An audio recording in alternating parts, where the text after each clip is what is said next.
Hi friends, Assalamu alaikum. Welcome back to our channel Zuha Kitchen. இன்னைக்கு நம்ம கிச்சன்ல வந்து ஒரு சூப்பர்பான ட்ரெடிஷனல் ஸ்நாக்ஸ் ரெசிபி தான் பார்க்க போறோம்.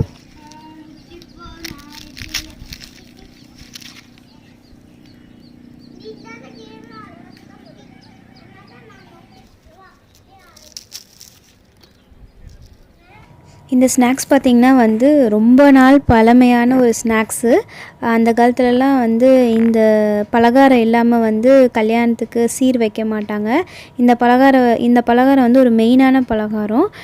இதோட ப்ராசஸ் பார்த்திங்கன்னா கொஞ்சம் கஷ்டமாக தான் இருக்கும். பட் டேஸ்ட் பார்த்திங்கன்னா சூப்பராக யம்மியாக இருக்கும்.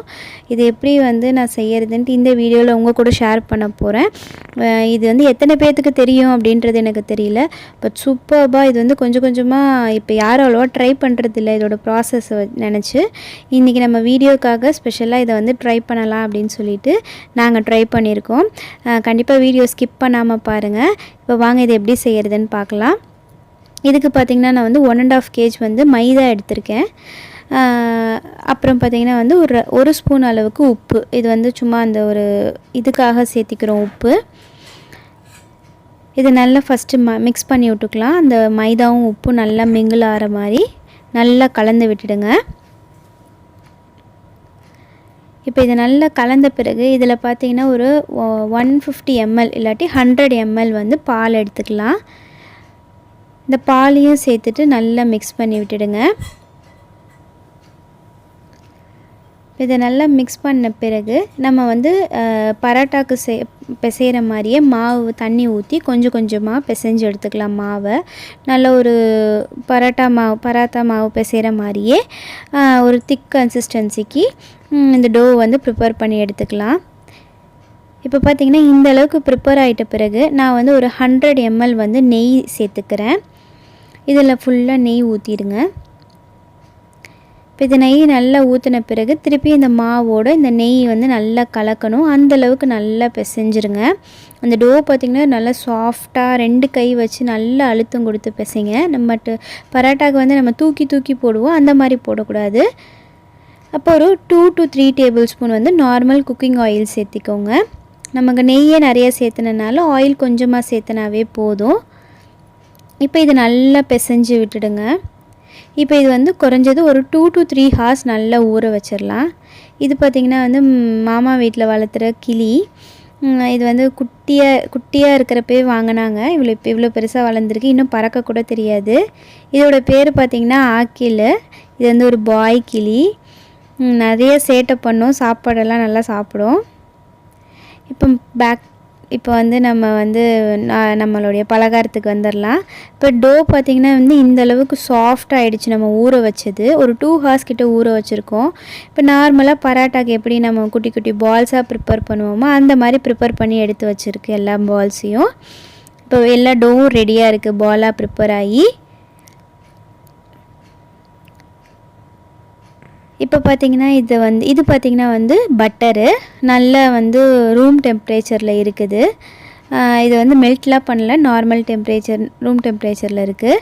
நான் 350 grams பட்டர் எடுத்திருக்கேன். இது பார்த்திங்கன்னா அரிசி மாவு, நார்மல் இடியாப்பம் மாவு இருக்குது இல்லைங்களா, பச்சரிசி மாவு, அதை எடுத்து வச்சுருக்கோம். இது பார்த்திங்கன்னா வந்து தேங்காய் எண்ணெய் வந்து ஹீட் பண்ணி வச்சுருக்கோம் ஒரு 50 ml. இதில் பார்த்திங்கன்னா நம்ம அந்த பட்டர்லேயே வந்து நம்ம அரிசி மாவை வந்து உள்ளே கலந்து சேர்த்துக்கணும். அரிசி மாவோட அளவு பார்த்திங்கன்னா ஒரு 250 to 300 grams எடுத்துக்கலாம். இப்போ இதை பார்த்திங்கன்னா நல்ல ஒரு க்ரீமி கன்சிஸ்டன்சி வர்ற வரைக்கும் நல்லா கலந்து விட்டுடுங்க. ஒரு 50 ml ஆயில் இதுலேயே சேர்த்திக்கலாம் கொஞ்சமாக. இப்போ நம்ம அந்த பேட்டர் தனியாக இருக்கட்டும். இப்போ நம்ம டோ ப்ரிப்பேர் பண்ணி வச்சுருக்கோம் இல்லைங்களா, அதை வந்து 1 by 1 வந்து நம்ம ரோலிங் பின் வச்சு நல்ல ஒரு தின் லேயராக தேய்ச்சி எடுத்துக்கலாம். எவ்வளோக்கு எவ்வளோ தின்னாக தேய்க்க முடியுமோ அவ்வளோக்கு அவ்வளோ தின்னாக தேய்ச்சிருங்க. அப்போ தான் இது அந்த கிறிஸ்பினஸ் அந்த லேயர்லாம் வந்து நமக்கு கரெக்டான ஒரு கன்சிஸ்டன்சிக்கு வரும். இல்லாட்டி வந்து பரோட்டா மாதிரி ஆகிடும்.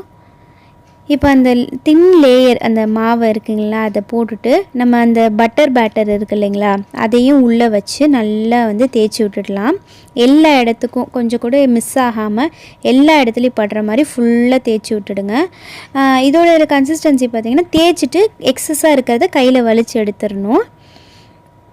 இப்போ திருப்பியும் செகண்ட் லேயர் அந்த மாவு இருக்குது இல்லைங்களா, அதையும் வச்சுட்டு திருப்பியும் அந்த பட்டர் பேட்டரை வந்து நம்ம தேய்ச்சிடலாம்.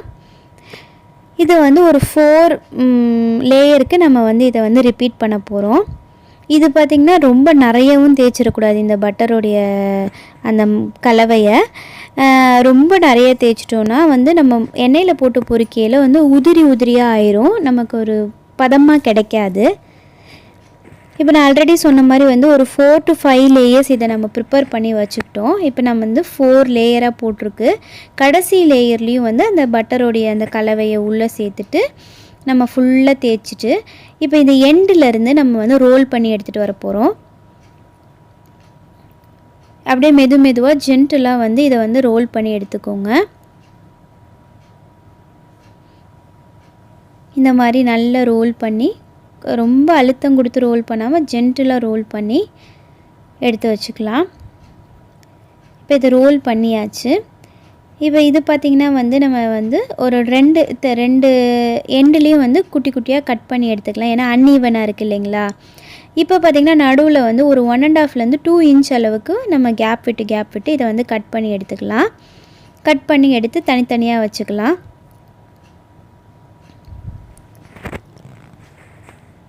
இந்த மாதிரி எடுத்து வந்து தனித்தனியாக வச்சுக்கோங்க. நமக்கு இது திருப்பி பார்த்திங்கனாவே தெரியும், அந்த லேயர்ஸ் வந்து நல்லா தெரியும் அதுக்கு நம்ம. ஏன்னா வந்து 4 லேயர் கிட்ட நம்ம வச்சுருக்கோம். இப்போ ரோல் பண்ணி இந்த மாதிரி கட் பண்ணையில் கண்டிப்பாக இந்த லேயரோடைய இது வந்து அழகாக இருக்கும் பார்க்க. இப்போ பார்த்திங்கன்னா நம்ம வந்து சுகர் பவுடர் பண்ண போகிறோம். இப்போ 1.5 kg மாவுக்கு வந்து நான் வந்து 1 கிலோலேருந்து 1.25 கிலோ சர்க்கரை எடுத்திருக்கேன். அந்த சுகருடைய கன்சிஸ்டன்சி வந்து நீங்கள் உங்களோட டேஸ்ட்டுக்கு பொறுத்து தான். இப்போ பவுட்ரு பண்ணியாச்சு. இப்போ நான் வந்து ஆல்ரெடி சொன்ன மாதிரி 2 மெத்தடில் வந்து இதை வந்து செய்ய போகிறோம். இப்போ இது அதே மாதிரி வந்து ஒரு 3லேருந்து 4 லேயர் நம்ம வந்து அதாவது மாவு, அடுத்து பட்டர், திருப்பி மாவு, இந்த மாதிரி ஒரு 4லேருந்து 5 லேயர் போட்டுட்டு நைஃப் வச்சு ஒரு 1லேருந்து 1.5 இன்ச்சு, அதாவது 2 இன்ச் வரைக்குமே வந்து நம்ம நைஃப்பில் வச்சு நல்லா கட் பண்ணி விட்டுக்கலாம்.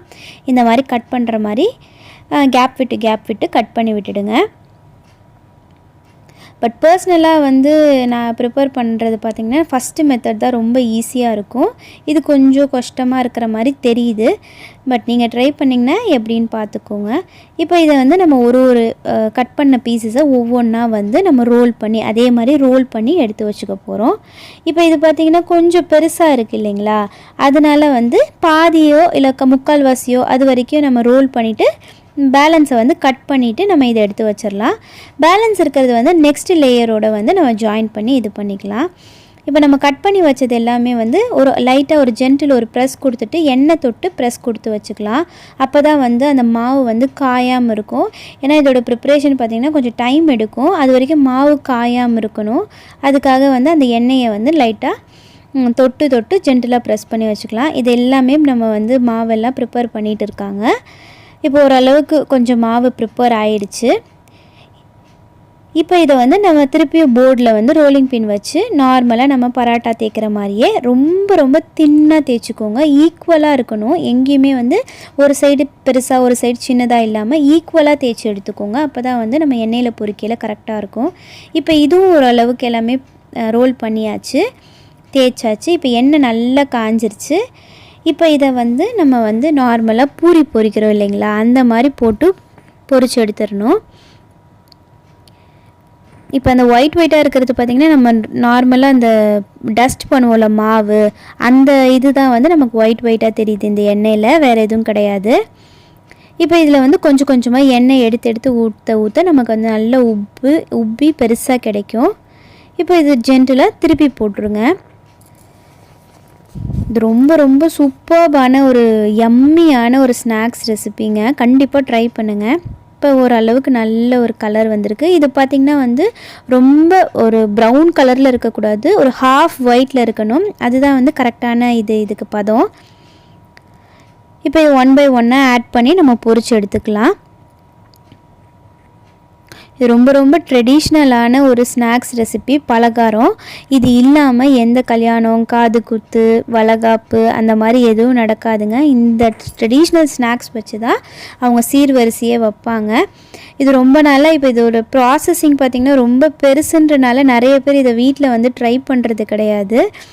நான் இப்போ பர்சனலாக இது வந்து வீடியோவில் உங்களோட ஷேர் பண்ணுன்றதுக்காக தான் நான் இதை எடுத்து உங்கள்கிட்ட ஷேர் பண்ணியிருக்கேன்.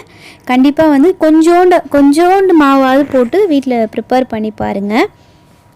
ரொம்ப ரொம்ப யம்மியாக டேஸ்டியாக சூப்பராக இருக்கும்.